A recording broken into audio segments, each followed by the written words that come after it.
Bab 3338 Serangan balik. Kapal perang. Melihat armada kapal perang yang padat, Mileye tiba-tiba terdiam di tempat. Tapi segera, dia tersenyum. Tabung uang datang. Akhirnya datang. Orang yang datang adalah Quincy, dan ketika melihat Quincy, orang misterius di tengah medan pertempuran itu tiba-tiba mengerutkan kening. Raja Dosa melempar pandangannya ke armada. Ini apa? Di langit, Quincy tiba-tiba berkata, "Buka tembakan. Buka tembakan." Suara itu terdengar dan tiba-tiba kapal perang yang tak terhitung jumlahnya itu mulai bergetar hebat. Pada saat berikutnya, serangkaian sinar laser mengerikan meletus dari setiap kapal perang. Melihat adegan ini, orang misterius wajahnya tiba-tiba berubah ekspresi. Dia melangkah maju, tangan kanannya dengan keras menekan ke depan. Sebuah perisai cahaya setinggi ribuan kaki muncul di depannya. Jelas, dia mencoba untuk menahan serangan laser ini sendirian. Namun, dengan gemuruh, seiring datangnya serangan laser, perisai cahaya tersebut seketika hancur berkeping-keping. Kekuatan yang dahsyat langsung membawa dewa prajurit misterius terpental puluhan ribu kaki jauhnya. Sedangkan para roh dewa lainnya seperti daun yang tersapu angin musim gugur, seketika terlempar keluar puluhan meter, sementara yang berada paling depan dihancurkan secara langsung oleh kekuatan yang menghantam. Melihat adegan ini, semua orang terpaku dengan tatapan terbelalak. Sementara Raja Dosa dan yang lainnya tercengang. Apa ini? Apa ini? Raja Dosa penuh dengan ketidakpercayaan. Pada saat itu, Quincy tiba-tiba berkata, "Siap. Siap." Mendengar kata-kata Quincy, kapal perang yang tak terhitung di belakangnya tiba-tiba gemetar dengan hebat.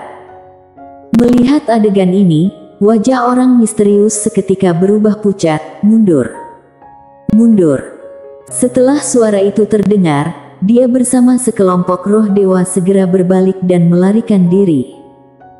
Dan pada saat yang sama, Mileye tiba-tiba berkata, "Bunuh." Berbicara demikian, dia langsung berubah menjadi sinar pedang yang meluncur ke langit. Sementara itu, di sekitarnya, penguasa tiada batas bersama beberapa orang juga meluncur bersama. Di langit, Quincy memerintahkan kapal perang tersebut untuk mengejar. Mileye bergerak dengan kecepatan yang sangat cepat. Dalam sekejap mata, dia sudah mencapai depan orang misterius. Orang misterius tiba-tiba berbalik, kemudian dengan satu pukulan menghantam ke arah Mileye. Mileye menusuk dengan pedangnya. Ribuan pedang dari pedang dunia berkumpul di dalam pedang biru gaib. Cahaya pedang yang sangat kuat segera membanjiri seluruh langit. Dentuman keras terdengar. Mileye dan orang misterius sama-sama terpental.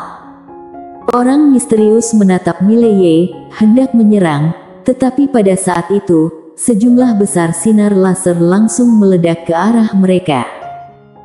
Melihat adegan ini, wajah orang misterius seketika berubah. Dia segera berkata, "Aktifkan formasi." Dentuman. Suara itu terdengar. Dalam pusaran hitam itu, sejumlah besar cahaya emas tiba-tiba membanjiri keluar. Melihat adegan ini, mata Mileye sedikit terpejam. Ia mundur ribuan langkah ke belakang, menjaga jarak. Pertarungan. Hal seperti ini, lebih baik diserahkan kepada orang kaya. Karena dalam pertarungan, yang diukur adalah uang. Para roh dewa mengaktifkan formasi, itu juga menghabiskan uang. Laser dan cahaya emas bersaing keras, seluruh dunia ilusi dan dunia nyata mulai gemetar dengan gila, seolah-olah sedang terjadi gempa bumi yang menakutkan. Mileye dan yang lainnya melihat adegan ini dengan ekspresi serius. Tidak bisa dipungkiri, formasi dari roh dewa sangat kuat, mampu menahan serangan laser dari Quincy dengan kekuatan yang luar biasa. Dan pada saat itu, Quincy tiba-tiba mengangkat jari dan berkata, "Tembakan." Menembakkan. Di antara orang-orang, alis mereka sedikit berkerut. Menembakkan apa? Orang misterius yang memimpin juga terlihat bingung. Seiring dengan suara Quincy, kapal perang di belakangnya tiba-tiba mundur. Pada saat semua orang terkejut, mata orang misterius tiba-tiba menyusut. Mereka melihat ruang waktu di depan mereka tiba-tiba terbelah dan kemudian, sesuatu yang hitam dan besar mirip menara tinggi muncul. Apa ini? Orang misterius terkejut. Dentuman. Tiba-tiba, awan jamur meluncur ke langit dari tengah lapangan. Gelombang udara yang kuat langsung menghancurkan semua laser dan cahaya emas dan seketika, roh dewa yang tak terhitung jumlahnya juga tenggelam dalam awan jamur tersebut. Mileye dan yang lainnya terpaksa mundur dengan cepat. Sementara itu, di tempat yang tidak jauh, aula sendian tanpa formasi itu seketika lenyap menjadi kehampaan. Mileye dan yang lainnya mundur sejauh 1.000.000 zang sebelum berhenti. Melihat kegelapan di depan mereka, mereka merasa agak terpukul. Penguasa tiada batas bergetar suaranya, apa yang baru saja terjadi?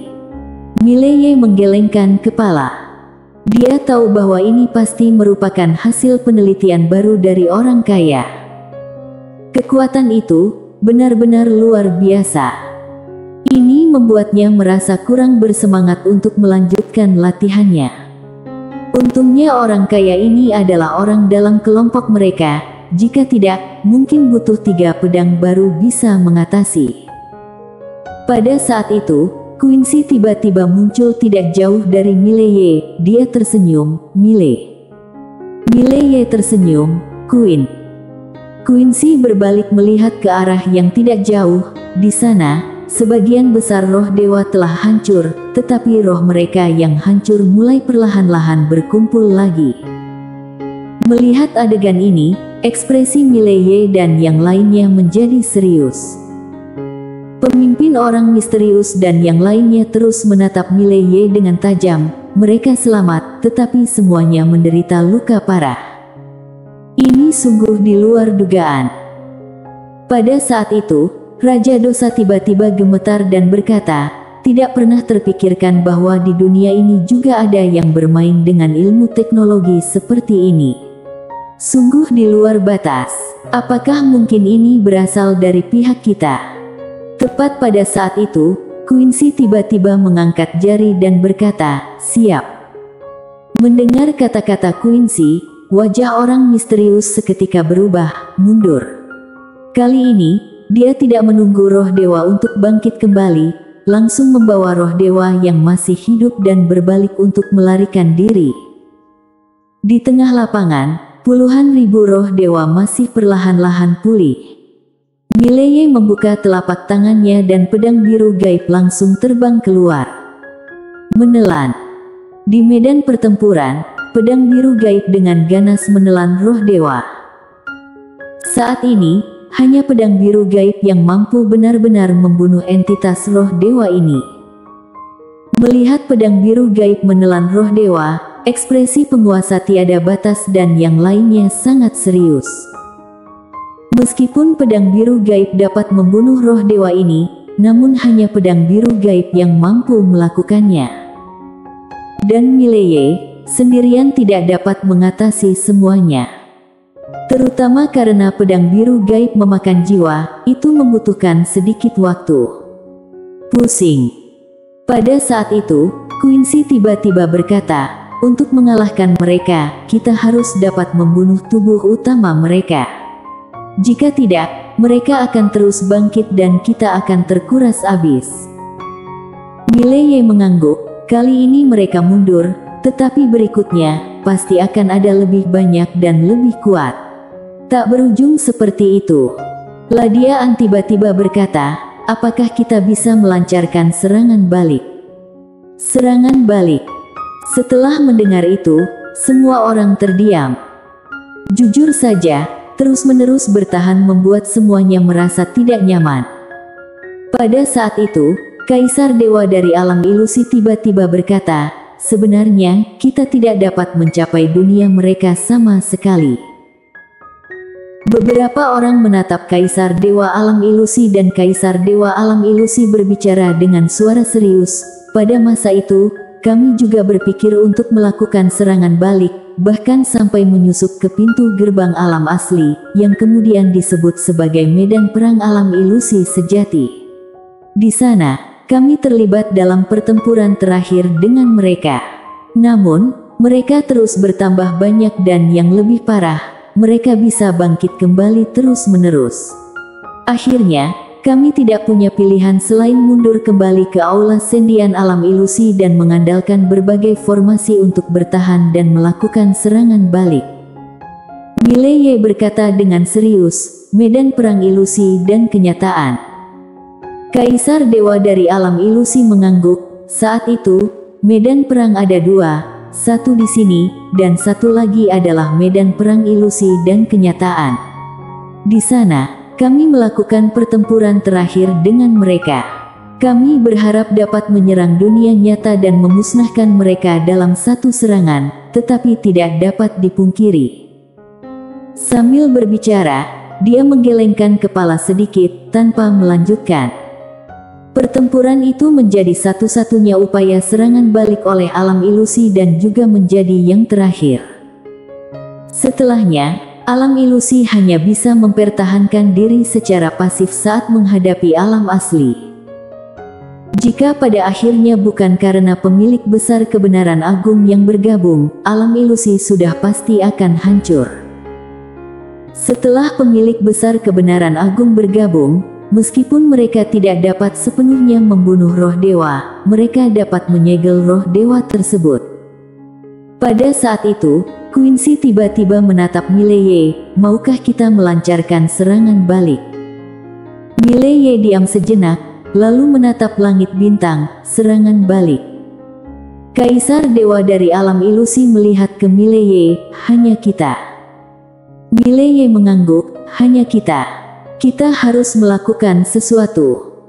Dengan berkata demikian, dia menghentakkan kakinya dan seluruh dirinya berubah menjadi sinar pedang meluncur ke langit. Orang lain juga segera meluncur keluar. Bersambung.